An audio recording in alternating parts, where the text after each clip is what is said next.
Welcome to the Robo Podcast, where we talk about anything and everything you may find interesting. And today we're diving into something that feels, well, super current, maybe even a bit baffling for some of us. Yeah, we're talking about the unique language of Gen Alpha. It really is like a whole different dialect sometimes. It is.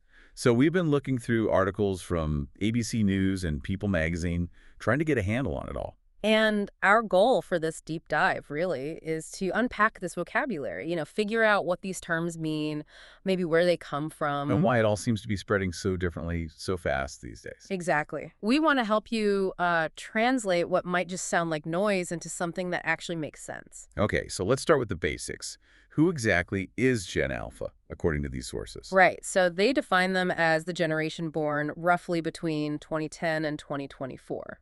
Which makes them the very first generation born, completely within the 21st century. Yeah, entirely. And that name, Gen Alpha, it wasn't just random. No. Apparently a social researcher, Mark McCrindle, coined it back in 2015. He saw it as a completely new beginning, not just going back to after Gen Z finished, a fresh start. And the defining thing about them, right from the start, is their connection to tech. Totally. The articles really highlight this. Think about it. 2010, that's when the iPad launched, Instagram started. App was word of the year. Right. They were basically born into this really digital first world. Screens and social media were just there. And you can immediately see how that shapes language, right? Yeah. Because the parents of these kids. Oh, yeah. They often feel like they're dealing with completely different language, as the articles put it. There's this anecdote in the ABC News piece from a mom, Natalie Bow. Oh, I remember that one. She wants to understand her sons, connect with them. But she had to draw the line somewhere. And that line was being called bruh. You feel that. And it's not just her. Peter Shankman's quoted in that same article. Say what? Basically, every week there's a new word. Every week there's a new phrase. It's a bit much. It just moves so fast. Which really hits on a key point the sources make. Yeah. How slang spreads now is just fundamentally different. Yeah. For, older generations, maybe you learned slang from friends at school or from movies, maybe a big TV show everyone watched. Kind of centralized, shared sources. Exactly. But now, the sources point out this huge shift. Gen Alpha's slang isn't just coming from the playground or one-hit sitcom. It's bubbling up from all over the internet, right? TikTok, Twitch streams, Discord, all these different, sometimes pretty niche places. Right. And Jessie Grieser, who's an associate professor of linguistics at the University of Michigan, she points this out in an ABC News interview. What does she say? That this kind of fragmented online input means slang spreads a little faster than they used to. Makes sense. And it's not just the words spreading faster online. No, the articles mention manufacturing is faster too. So you see these terms appearing on T-shirts and stuff almost immediately. And there's this other layer too, that the parents, often millennials or Gen X, they're also on social media. Yeah. So you get this weird feedback loop. Kids use slang, parents react, maybe trying to figure it out, maybe complaining about it. And those reactions become content themselves, which then influences how the slang is seen or spreads further. It's a totally different ecosystem than, say, 30 years ago. Definitely. Yeah. But okay, let's dig into the words themselves, because it's not all brand new stuff, is it? No, not at all. The sources make it clear that some of this vocabulary has roots in earlier dialects and communities. Like what? Well, terms like bet or no cap. The articles point out these have origins in African American vernacular English, or AAVE. And there's a whole discussion in the sources about the function of language like this. Right. Jessie Grieser in that ABC News piece talks about how in-group language is often really important for marginalized groups. As a way to build community. Yeah, to cohere, build community, and sort of distinguish themselves, especially when they might have less societal power. It carves out a space. And then what often happens is that this language, born from specific experiences, Gets co-opted, Yeah. basically. Adopted by larger, more dominant groups. Jessie Grieser's quote is something like, "They adopt it because people with all the privilege of power think they are neat." just because it sounds cool. Pretty much. And she stresses, this isn't new. She says this is a cycle that we've had forever. The articles mention Gen Z doing this too, right? With terms from LGBTQ plus and AAVE community. Exactly. Words like dragged, snatched, kiki, popularized partly through shows like RuPaul's Drag Race. So the takeaway there emphasized by Grazer in the ABC article is that it's not just about knowing what the slang means. Right. It's also really important to try and understand where it came from. It adds, necessary context and depth. She encourages being curious about it, having conversations. Yeah, that awareness helps us become, as she puts it, more conscious users of language, which is always a good thing. Okay, so beyond the cultural history, there's also a psychological reason why young people create their own slang, right? Yeah, absolutely. The sources talk about this quite a bit. Developing their own vocabulary is like a really key part of identity formation. Especially in those junior high teenage years. Definitely. It's a way for them to start separating from adults, building their own group identity, figuring out who they are. Asserting some independence. Exactly. And Grazer notes in the ABC piece, you pretty much always see an uptick in slang and these kinds of in-group terms during that stage. And it often goes along with other things. Yeah, she mentions like an increase in profanity use can happen around the same time. It's all tied up in that identity development process, defining yourself against the older generation. Okay, so we've got the digital context, the rapid spread, the cultural roots, the psychology. Let's get into the actual words.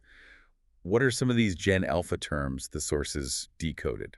All right, let's start with the big one, the one causing maybe the most confusion. Skibidi. Skibidi, pronounced skibidi. Yep, skibidi. And its meaning seems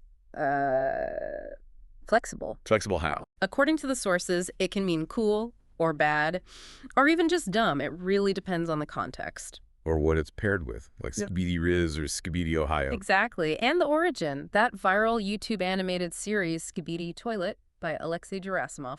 Okay. And speaking of pairing, that brings us to Ohio. Ah, yes, Ohio. In Gen Alpha speak, Ohio basically means cringe or weird. Wait, the whole state? How did Ohio become shorthand for weird? It's from memes. According to a TikTok creator and teacher named Mr. Lindsay in the People article, it came from memes around 2021, 2022. Just highlighting supposedly strange or crazy things happening there. Yeah, and the state just kind of became internet code for weird. Wow, okay. Next up, rizz. Rizz. This one's a bit more straightforward. It's short for charisma. But specifically for, like, flirting, picking people up. Yeah, that kind of smooth interaction, that ability to charm someone you're interested in, that's rizz. So a rizzler is someone who's good at it. You got it. And remember, Skibidi, Ohio rizz. That would mean bad rizz. Ah, Cringy charisma. exactly, bad rizz. Okay, making sense. How about cap and no cap? Simple enough. Cap means a lie or lying. So if someone's capping, they're not telling the truth. And no cap. Means no lie, truthfully, for real. Gotcha. And sus. That one's probably familiar to more people, just short for suspect or suspicious. Okay, now the People article mentioned a few others. Looks maxing and mogging. Right, so looks maxing is basically trying to maximize your physical attractiveness. Through anything. Right. Diet, exercise, surgery. Yeah, potentially all of the above, whatever enhances your looks.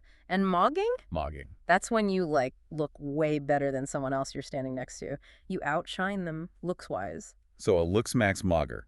That's someone who successfully looks maxed and is now outshining others. According to this source, yeah, that seems to be the idea. Someone at their peak attractiveness. Okay. Then there was mewing.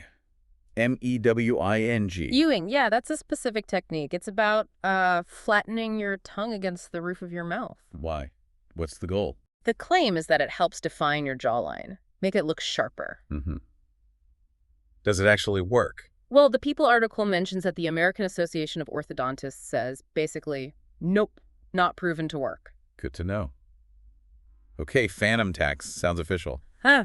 It's anything but. It just means stealing someone's food, specifically food. Where'd they come from? Popularized by a Twitch streamer named Phantom.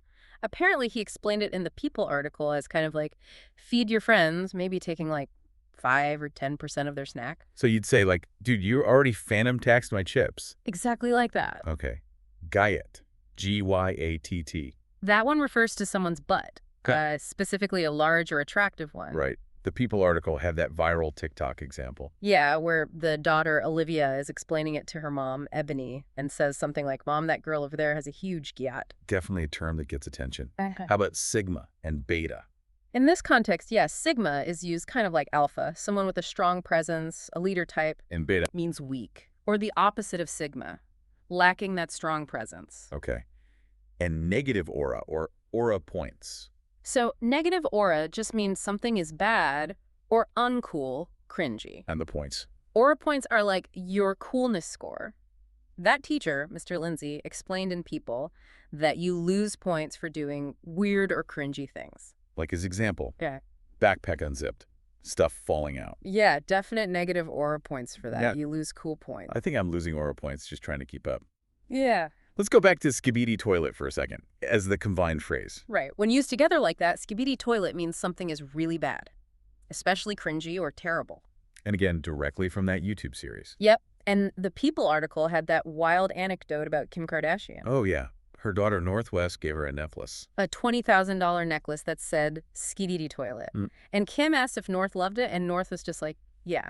That says a lot about how pervasive this stuff is, even if the meaning is totally lost on outsiders. It really does, and it loops back perfectly to what we were saying earlier about how fragmented the sources are. Right. Gen Alpha isn't all watching the same thing like past generations might have with, say, Friends or something. Exactly. Jesse Grieser points this out in ABC News. Skibidi started on YouTube, then got memed everywhere. A kid might take up a term from some random streamer on Twitch. Not from a shared cultural touchstone like a big network TV show. Right. Grieser calls it increasing fracturing. She says it's changing where language input comes from, making the result maybe a little less unified and a little more creative. Because it's pulling from so many different places. Yeah. Linguists call the general process of words coming and going with generations generational change. It happens all the time. But some words do stick around longer, don't they? They do, yeah. Grieser gives examples in the ABC piece, like rad, groovy, retro, even dope. They've hung around. So any predictions from the experts on which of these Gen Alpha terms might actually last? Well, Grieser suggests rizz might have staying power because it's a shortening of an existing word, charisma, and maybe even Ohio because it's repurposing an existing word, changing its meaning. Not creating something totally from scratch. Exactly.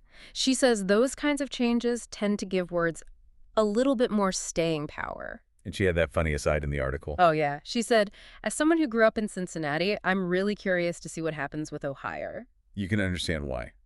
A linguist watching their home state become slang for weird. It's got to be fascinating. So wrapping this up, why does understanding all this matter? Why do this deep dive? Well, on a really practical level, if you're a parent, it's about connection, right?